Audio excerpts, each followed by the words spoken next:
Well, this episode of Arrow was packed. I believe it was called The Magician, and like I said, it was filled to the brim with characters and little mini plots, and to a certain extent, that was its biggest issue. But I'll get to that in a second. The plot of this one is Nyssa. It picks up immediately after the last episode where Nyssa comes to the lair and says where's Sarah, and they have to tell her Sarah's dead, and and in addition, Nyssa tells them that Malcolm Merlyn is still alive, and she has reason to believe that Sarah was originally in the Starling at the beginning of season 3 on a mission to track Malcolm Merlyn. And apparently what happened, according to Nyssa, I mean, she used her detective skills for this one. Malcolm Merlyn found her first, shot her off the rooftop.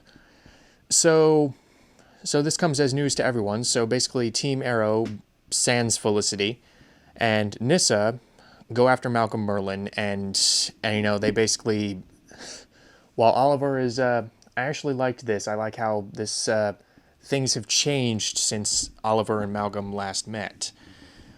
But in addition, while Oliver is hesitant to become a killer again, even in the face of another killer like Malcolm Merlyn, Nyssa is basically all gung-ho, let's go. Let's kill this mother. So that was basically the mindset of everyone in this episode except for Oliver. So like I said, this episode was ripe with plot lines, and it could sometimes get a little messy. I was many times I had to, stop and say, okay, now who knows this, or who knows that, or where is this going, or what have these characters been through? It was a lot to take in, honestly, and like I said, it gets a little too overstuffed at points. And when I saw that Felicity was not going to be in the episode, I was at first a little distressed, but by the end of the episode, I was more accepting, because we already saw Felicity in Central City in last night's episode of The Flash, and given how tightly woven these two shows are in terms of storyline, it makes sense why she wouldn't necessarily be in this episode, and she would only show up towards the end and be like, "What I miss?" And also, if they had added Felicity to this episode and tried to incorporate her dynamic with all the other characters, then again, it would have been even messier. And that being said, I still think this episode, for all of its plot lines, for all of its characters, and how all that could be a little overwhelming, I still thought this episode did a relatively good job of keeping the primary narrative focused on the character of Malcolm Merlyn, and them going after him and whether or not he is really Sarah's killer. So yeah, I still enjoyed this episode. This episode was still very enjoyable, but like I said, it was a little convoluted at points. Yeah, particularly I like some of the acting, particularly from Katrina Law, who I believe makes her third appearance on the show up to this point.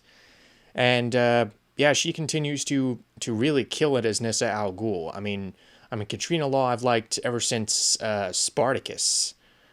Now it's a little difficult for me to say, which show is she better on, Spartacus or Arrow? Well, she's only been in 3 episodes of Arrow thus far, so it's a little difficult for me to really make any kind of assumption. I mean, at this point, I would say that she is better on Spartacus because we've gotten to know the character of Mira more on Spartacus than we have gotten to know Nyssa on Arrow. But Nyssa, I like how they're showing that character progressing. I like how they're really developing that character as they go. What started as a guest spot is now evolving into a very compelling female character, in my opinion. Honestly, one of the stronger female characters on the show, which, again, is not really saying much when you take into account that I don't like a lot of female characters on this show. Yeah, Nyssa, without even grading on a curve, I like Nyssa. Just like I liked Sarah without grading on a curve. Now, in addition, the flashbacks were dealing with Oliver having to assassinate this one guy who he has never met before, he has never seen before in his life, he has no idea who he is. He had to assassinate this guy in broad daylight and take a flash drive from his jacket. Okay, and he's forced to do this by Amanda Waller, and yeah, adding to the slew of plot points and plot threads in this episode, we learn that the flashbacks are now involving the character of China White. I think that's the character's name, the Kelly Hugh character from back in season 1 and early season 2, the chick with white hair. Now, again, one might wonder, if Oliver has encountered this chick in the past, then why isn't there any kind of recognition on his face when he encounters her as the Arrow? But again, I liked some of the character interactions. For all the characters that were fighting for screen time in this episode, I liked their interactions, particularly those involving Oliver and Malcolm, two old enemies at this point. And how, for lack of a better term, they had to kind of catch up in that crowd scene. Now, I'm not gonna lie. One thing that was really going through my mind, they try and disguise this with Malcolm's proposition that crowds equal invisibility, and the thought was going through my head, wouldn't he be recognized? I mean, this is the guy who leveled the city, and before that, he was a successful businessman. So, wouldn't they recognize him? Wouldn't anyone in the crowd recognize him? I mean, do they have that? Is their memory that short term? Yeah, that really bothered me just from a logical standpoint. But yeah, but taking that out of it, like I said, I like the character interactions. I like how Malcolm was really toying with Oliver like he used to do. He was like, "What are you calling yourself now, the Arrow? I hear you don't kill anymore." And Oliver really grappling with the fact that, should he kill Malcolm, would it be the lesser of two evils? And I think what would have made that more poignant, and again, this does have something to do with the fact that they had to incorporate all these other characters in addition to Oliver and Malcolm. I think what would have made it more poignant is, who is Oliver to be the judge of who gets to live and who gets to die, even with someone as despicable as Malcolm. So yeah, I thought that plotline was very strong, I liked that little conflict there. Could it have been stronger? Yeah, but again, I like how they addressed it. And I liked what was there, albeit not as much, which was not as deep as I wanted. But I digress. So I like Nissa. I really like how Roy and Thea have really matured between seasons 2 and 3. Roy has gone through this Arrow training. It feels like he's really grown as a person. I mean, he's no longer that punk kid we saw in season 1. He's a pretty responsible adult, and Thea seems like she's getting there. She wasn't annoying this episode, but yeah, I can't really go so far as to say that I like her. I still hate Laurel. I'm sorry, I really do. To Katie Cassidy's credit, I always hate when people do this. I don't like this character, so I automatically hate the actor or actress. I'm not going to be like that. And I will have to give Katie Cassidy credit. She does look like she's been pumping iron. I mean, her arms do look bigger, I guess. She looks like she's been working out, which may have something to do with the fact that,